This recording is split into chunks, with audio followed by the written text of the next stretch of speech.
how bad is plastic for the environment?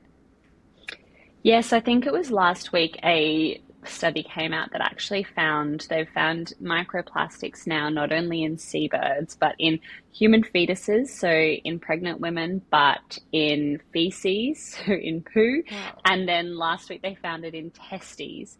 So it is literally everywhere, and it's in the air we breathe, the food we eat, the water we drink.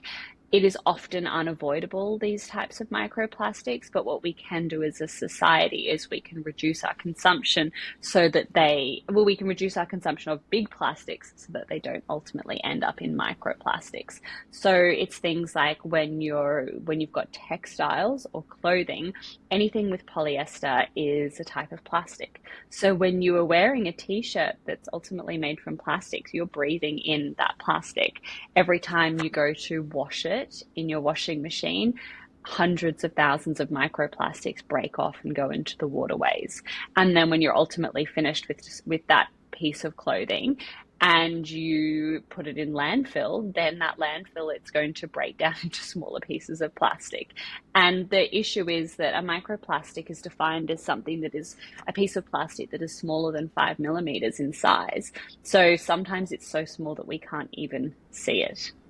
So it's quite scary.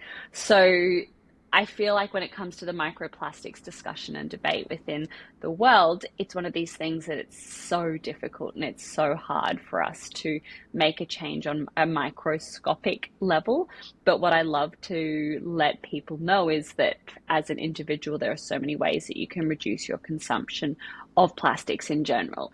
It could be things like when you were reheating your food, reheating it in a glass container instead of a plastic one. It can be using reusable water bottles or reusable coffee cups. It's all of these small and simple things which seem so insignificant, but in the long run, they actually make such a big impact. If we come back to those pumps and sprays in the body wash in your shower, if we look at our grandparents or our great grandparents, like there was no plastic in their shower at all. Mm. It was a good old fashioned bar of soap. That bar of soap probably did their hair and also their body, which you don't have to these days because we do have shampoo bars.